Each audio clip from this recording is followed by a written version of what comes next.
What's going on, Paisanos? V here, coming at you guys, well, with another market watch day. Guys, we have about 24 hours before Konami either extends or lifts the current ban or postponement, whatever you want to call it, unorganized play and promotional events. And to be honest with you, I really want to see what they're going to say. I really don't know. It's really hard of an answer for Konami to give. And to be honest with you, I don't want to be in their shoes when they're sitting on a table and discussing whether or not to do this. It's pretty hard if you think about it. I mean, on one hand, you have YuGiOh players that are already at locals that will love to see more promotional events. And the other hand, you have YuGiOh players that are just, well, worried about a pandemic, a virus, or whatever you want to call it. The fear of the unknown, or the fear of the chance of the possibility of getting something if you have like a pre-existing condition, let's say. Or spreading it, I guess is another way to say it. So yeah, it's a really hard answer to give. So let's do a common question of the day. If you were Konami, what would you do? Would you postpone sanctioned and organized YuGiOh play? Or would you just go ahead and lift it and start promoting stores and events following a certain criteria or guideline? And that's probably gonna be my answer, to be honest with you.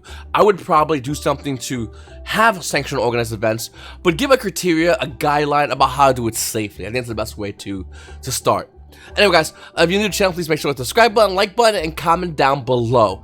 Guys, on this market watch, I like to do this and I like to read all your comments. I don't really put any ads in my videos, one, because I'm lazy, and two, because I just care about what you guys have to say. Maybe in the future I might put ads, but right now I'm just being lazy, and I want to know what you guys think, as well as what you think about Battles of Legends Armageddon booster boxes. Are you going to be buying into this or not?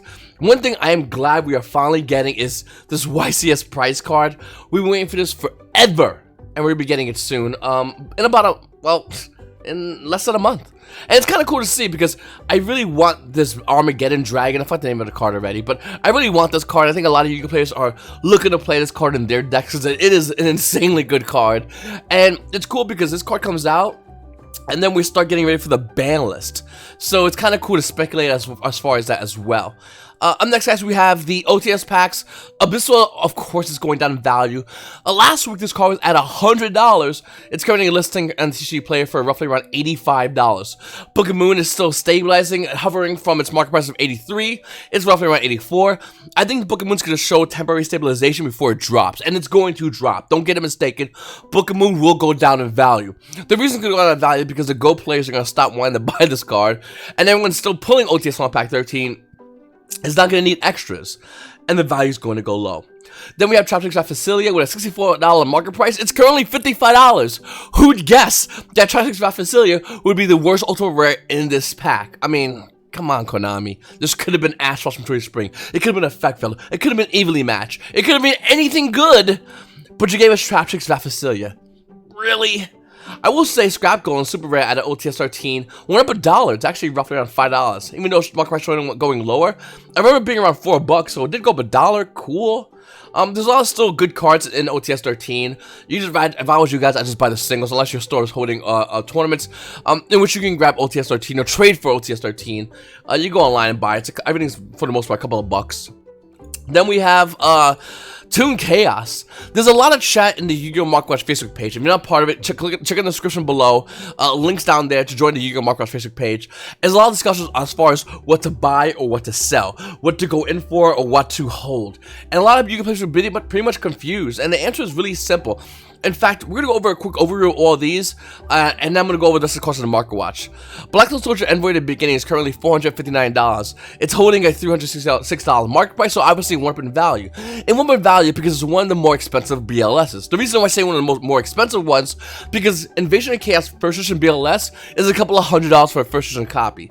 Even though I think the Collector's Rare is going to maintain being high value, let's not forget the fact that in the OCG, they made this card Ultimate Rare. So imagine Konami releases another OTS tournament pack and makes Black Little Soldier Envoy at the beginning Ultimate Rare. What would happen to this value? It'd go down. But it's stabilized for a while, and as far as we move away from the Ultimate version of BLS Envoy at the beginning, then it will go down.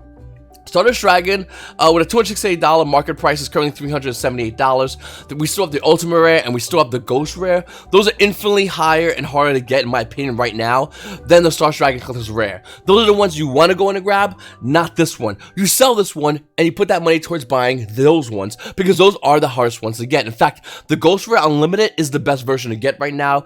The price point under $200. It's highly underlooked, and if you are wanting to grab a collector's version of Stardust Dragon, the Ghost Rare is the best version. Toon Black Soldier, I think, will eventually settle, as we're currently seeing it hit right now. It might even go lower. Currently with a $220 market price, I think Toon Black Soldier might go down as time goes on. Not that it's a bad card, but the card owning collectors want. And as time goes on, YuGiOh players are going to be cracking this, opening it, and just putting it to the side, and eventually selling it. So I don't think it's going to show that much prevalence in the market. Though I will say, within time, it might spike up again. With YuGiOh in the long term, YuGiOh players might be going in on this card. You also have Pot of Extravagance coming out of Toon Chaos with a $220 listing. The market price is roughly around $204. I think YuGiOh players are getting ready to go ahead and buy this card. I really want it, really badly, and then after a while, this card price point will more likely drop. In fact, one thing that's really stuck to me is you have, okay, let me, one second, I'll actually over here. Pot of Zayas, currently at $90 market price, currently at $81, after that it's roughly around $85. This is going to go high in value. We know it's going to go high in value because Pot of Duality, with $145 market price, is almost near $150. And then after that, it quickly goes up to $180 for Ultimate Pot of Duality. This is what's going to happen with Desires. Definitely going to happen to Desires. And I think Konami, as the trend goes with Pot of Desires and Pot of Duality, I wouldn't be surprised if we saw a reprint of Pot of Extravagance as an Ultimate Rare. Well, what would happen to this version of Pot of Extravagance? It would go down. In fact, we know it will go down because looking at the Pot of Desires added to Chaos the Collector's Rare, it's currently $130 market price, and the listing is $129. Now, it's not tanking, but it is going down. The reason why is, as we pull away from Ultimate Rare Pot of Zayas, this is going to be the harder version to get in time. This is the highest rarity version of the card, and this will be the money version of the card. Unless Konami somehow releases like a prismatic, a Starlight Rare Pot of Zayas, or maybe releases like a Ghost Rare Pot of Zayas, this is the highest version. So even though this is nice, Collector's Rare Pot of Zayas, it's very nice, it's not going to be the money one. Bringing it back to Pot of Extravagance, I think the same thing's going to happen. All Konami needs to do is make an OTS set with Pot of Extravagance as an Ultimate Rare. This value will drop down. Look at Chaos Emperor Dragon Envoy of the End. I think this is insanely hilarious. The minute you look at this card and you see this collector's rare, I mean, $200 market price. The current value of the card's roughly around $245. And you go to yourself, well, this must be the most expensive version, right? Yes and no. See, the original print version, oh, that's Dark Relations too, hold on a second. The original print version, Secret Rare Chaos Emperor Dragon at Invasion of Chaos with a $36 price point. Unlimited is $41, sure. And then you go to first edition versions of the card, and it quickly goes to $127, $137, $220. And then this slowly becomes the most expensive version. Why? Because Invasion of Chaos Emperor Dragon first edition is insanely hard to find. Now, here's the trick though. The best version of Chaos Emperor Dragon besides the original print Secret Rare is going to be Chaos Emperor Dragon Ultimate Rare at a Duelist Pack Kaiba. With a $45 current market price, you're looking at the card be roughly around $43 in the market. Now, you want a first edition version? Well, that's going to run you basically around $102. This is the highest rarity out of Chaos Emperor Dragon, and nobody knows about it yet. It's relatively inexpensive right now for the unlimited copies, which will obviously go up in time as well. And if you want a first edition copy, it's still lower than the collector's rare. This is a lie. People want to get this. Collectors want to get this. That's all it's going to be. I think the Ultimate Rare, if you're looking to buy Chaos Emperor Dragon, would be the best one to get. Or you want to buy it if you have the deep pockets or already have it. The first edition version of the Secret Chaos Emperor Dragon would be the highest rarities. This one's nice, and it's up there, but it's nowhere near the highest rarity. It's currently the most expensive, but as time goes on, I think this will drop. Then we have Chaos Space. I said this card was going to be a lot of money, and I really do think it's the best card in the set. I think Chaos Space is such a broken card as is, and you see a collector's rare version of this card. Currently, it's holding $154 market price, but it's roughly around $160. I think it's going to go high. This card is absolutely insane, and I wouldn't be surprised if Konami hits this on the ban list. I don't think this one, but the upcoming one. This card is broken. We also have Sideframe Gear Gamma. Now, unlike a lot of these other cards that have alternate rarities, some of them being more expensive than others, Sideframe Gamma is currently with a $141 market price, but it's roughly around $156. This is the highest rarity version of Sideframe Gear Gamma. With that said, I think Gamma stands to be a very expensive card in the future. I mean, think about it. It's a good hand trap. Whenever it shows play, it's a card spikes to ultra rare and super rare. And now whenever the shows play and a card spikes to ultra rare and super rare might spike, the collector's rare will spike. This is the best version. Yeah, it came out rare, don't get me wrong, that's a good and that's awesome that all you players now have access to Gamma. But this card's gonna be good, collector's rare, for value, and that's why you're gonna see it spike. Motivated gear free, it's 142 bucks, 140 market price. This will probably go down. Because the Chaos Creator is another great card. $150 market price is roughly around 165. It's another great Chaos card, and I think the best cards that tune Chaos for playability and even value is for the most part the Chaos cards. I mean, Black Lotus Soldier's Twilight card, Chaos. Chaos Space is literally, it says Chaos in the name, but it's a Twilight card for Chaos. And Chaos Emerald Dragon, old school Twilight card, Chaos. Chaos Creator, Chaos, and its value.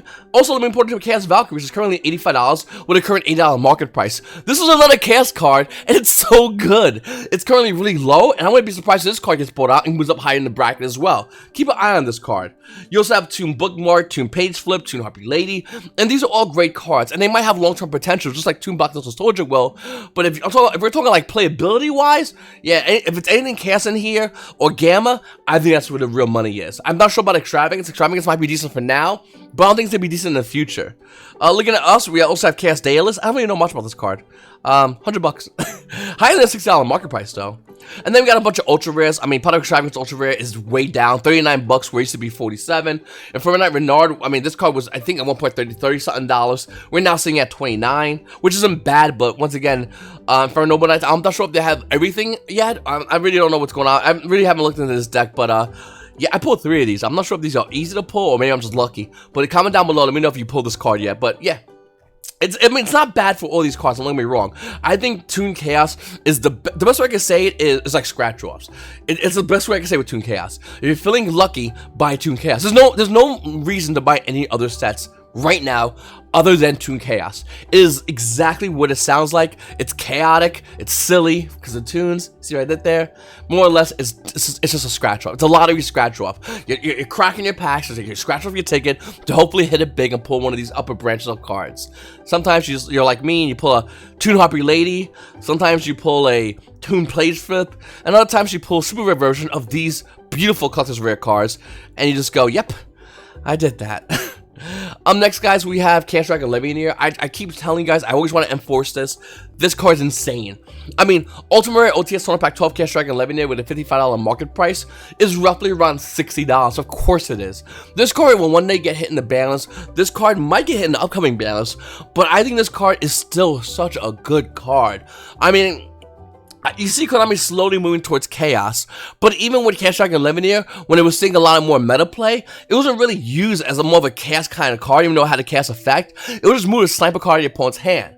It also has the ability to break 2 cards on the board. It also has a Monster Reborn ability. This card's absolutely insane in a Twilight variant of a deck. And as time goes on, I still think this card will go higher and higher. I don't think we're done seeing this card rise in the market. Whether or not you should buy it right now, I don't know, to be honest with you. I mean, to be honest with you, I would just probably wait to the balance. If it's not hitting the balance, then go in and buy what you want to buy. But just wait on this one. We also have Ghost Ogre and Snow Rabbit with a $107 market price. The card's currently $120.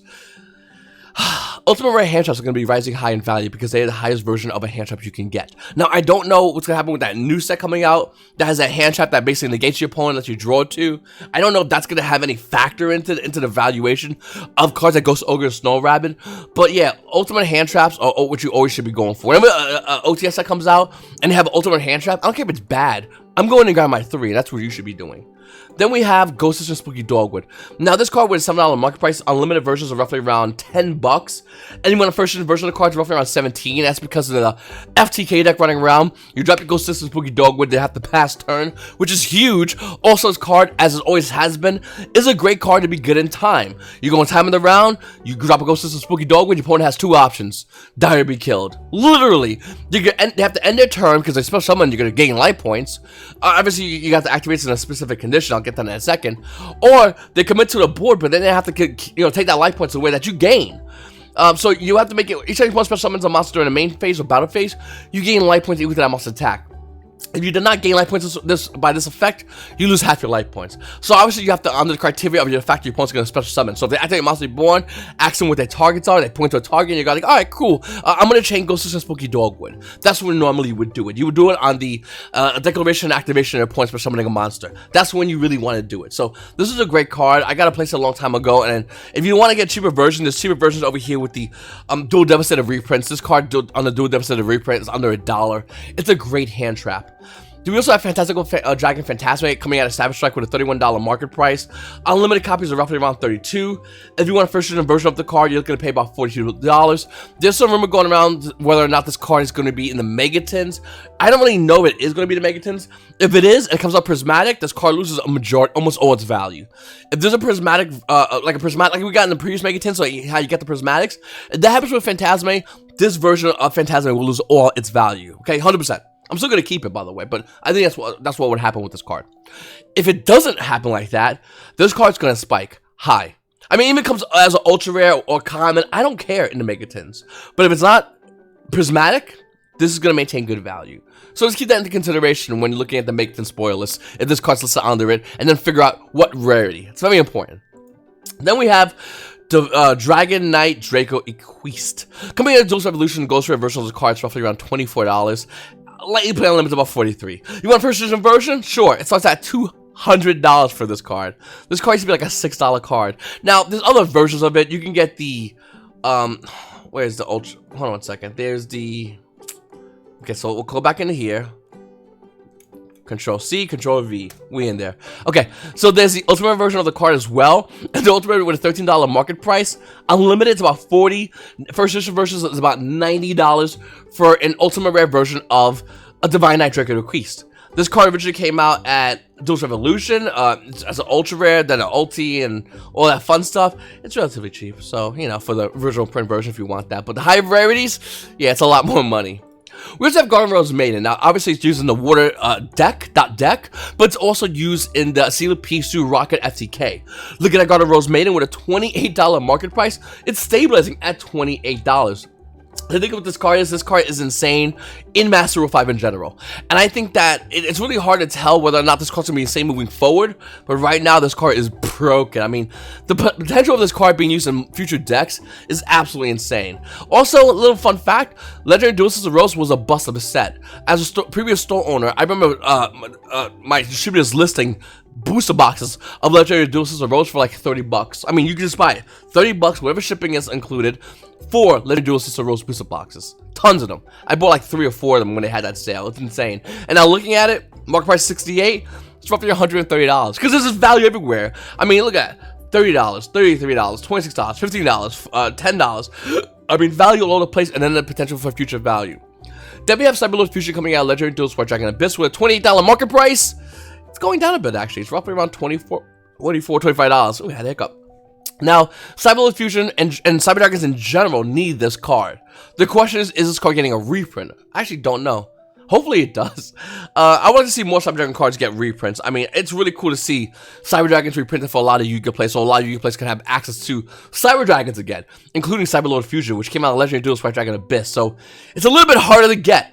Also, would love to see a reprint of Cyber Dragon Nashtar, a card coming out at Dual Power with a $13 market price. It's roughly around first edition, about $13. Unlimited almost did that as well. So it'd be cool to see this card get a reprint because this is a really good card. It's one of those cards that can use in Cyber Dragons or not so Cyber Dragons in the future of the game, and I kind of like that. So I know people are waiting for Crossout Designator. I know we are. But have you looked at Prohibition? Champion Pack Prohibition with a almost $30 market price is roughly around $40 into the market. In fact, I think this card is just, you know, it's getting cleaned out because it's a Champion Pack 8 card. But then again, Prohibition is just a good card in general. Also, the secret version is roughly around $7 from Legendary Duelist Yugi's World. And you got commons all day long for it, sure, common and a rare. But Prohibition is a good card. In case you're looking to play Yu-Gi-Oh! And your opponent has those crazy, annoying, you know, those hand traps, you can just play Prohibition and name what you want, and your opponent has to sit there and just go, okay, pass turn then. Think about it. If you're looking to be a combo player, Prohibition is one of the best cards you can play. Prohibition, Nibiru. I'm not sure if the ruling's been changed yet, so you can say Nibiru, or do you have to say like the full name? I know back in the day in Yu-Gi-Oh, you had to say the full entire name. If you mess it up, it didn't count. That was actual official Konami rules. Thank you for that, Konami. I think this might have changed where you just play and you go Nibiru. And Poke goes, what's the rest of the card name? You just go, Nibiru. I'm summoning more than 5, and you're gonna have to shut up. Like, I don't know. Hopefully that's been changed, because back in the day, I remember you literally had to say the exact name of the cards, and that's annoying.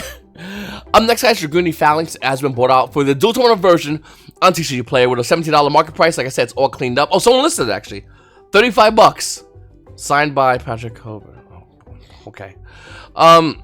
Anyway, dual terminal Draguni Phalanx also has a secret version with a $4 market price. You're gonna see this bad boy roughly around $8 to $10, and then it also has an ultra reprint version, which is like $1.35. To be honest with you, the reason why this is going up is twofold. And one, the Dragon Rocket FTK, and if you are that player, you're buying the ultra rare. The reason why you don't need to buy the secret or dual terminal, because your deck's probably gonna get hit. I think we can safely say your deck's probably not going to be around for a long time the minute Konami releases a ban list and sanctioned organized Yu-Gi-Oh play. I think we can kind of safely say that. That's number one. Number two, if you're excited about the Draguni hype, are you excited enough to go buy this card at a crazy high price point, or the secret rare way higher than it currently is?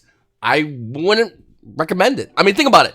Whenever everyone gets excited and hyped for something coming out, well, by the time it finally gets to us, a lot of these cards have been thrown back into the market because whoever bought these are trying to recoup the initial investment. And what happens is the value of these cards drop low. So why would you go ahead and buy this now when you can just wait? Wait a while. Eventually in time, this will go lower and then we'll go in and grab it. No need to rush for it now. So Blackwing Sirocco the Dawn from Turtle Pack Booster 4 with a $7 market price currently right now is $8. Well, there's 2 listings for $8. After that's gone, the card hits roughly around $15, and then it hits $150 for Super Rare Blackwing Sirocco the Dawn. Now, this came out Turtle Pack Booster 4. It has a ton of other print things, including an Ultra Rare, add a Legendary Collection 5Ds, and a bunch of commons. But realistically speaking, this is the hardest version to get a Blackwing Sirocco the Dawn. So if you don't have this card, here it is right here. You have an opportunity to buy it, and then it's going to be gone.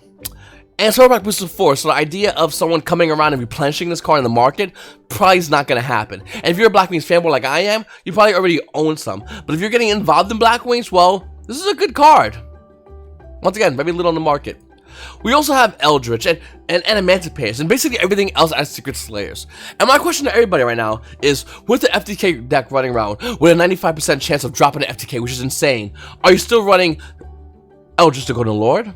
Are you still running an Emancipated Researcher? Are you still running any of these decks? Because these are still good decks. I do think maybe post-bans they might be around. Definitely Eldritch might be around.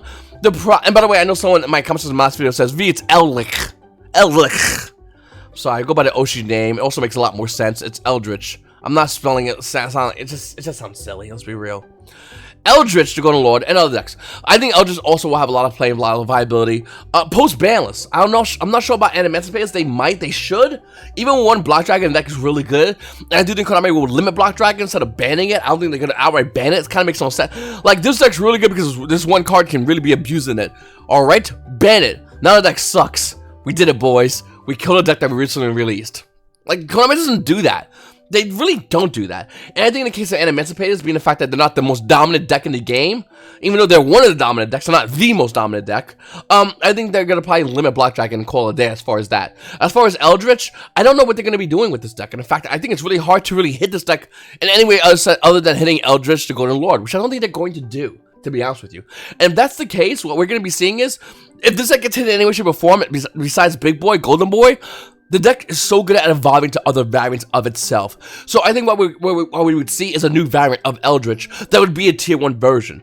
Same with Emancipators. I don't think if you was to limit Block Dragon, the deck's gonna turn over and die. They're gonna go, okay, he's another version, and they're gonna continue playing. So I'm expecting big things from both these decks post-banless. Then again, Konami could hit both these decks.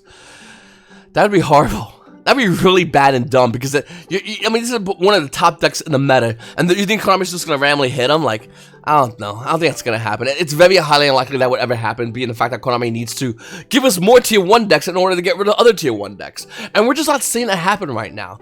It just doesn't make any sense. Also, guys, looking at Eternity Code, I think we can officially say these Starlight Rares suck. They're terrible. Listen, Traptrix Alamarius is a terrible one. Chamber Dragon Maid, come on. Arena the Warhammer is the only one that actually kind of makes sense because it follows the Warhammer theme of the other Starlight Rares, a theme which I didn't care about. I don't think nobody really does, even though Arena the Warhammer has great artwork. Ghostmourner Moon Chill as a hand trap Starlight Rare. Sure, nobody really is gonna pack this card, but okay. And Effect Villa, which at one point was around $900 to $1,000, is down to $575, almost nearing its $560 market price. You know what could have been amazing Starlight Rares? I was talking about this last night in my live stream. And if you want to be part of my live stream, please make sure to hit the notification bell down below. But Access Code Talker could have been there.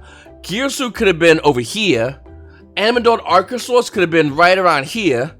And Link Cross could have been right there. And then we could have had a rear in the middle because Konami's never going to let go of that. Of the War Charmers. And that's it. We're done. We literally have a great set with great Starlight Rares. What we got was this. Listen, Chamber Dragon Maid as a $235 Starlight Rare, it does look tempting. I ain't gonna lie to you. I'm just trying to build Dragon Maids. I'm looking around for a right build, and I'm debating on playing these just for the waifu flex. Just to flex in front of another random waifu nerd and go, see that? You like that? And then you whisper in the ear, and now I'm putting this in the deck box so we can't hurt nobody. And you're just throwing it away. That's kind of what I want to do. I want to like max out Dragon Maids really bad, really nicely. Slap it in a deck box, put it in a bag, and put it in a corner. Every now and then bring it out, do a video on it, throw it away.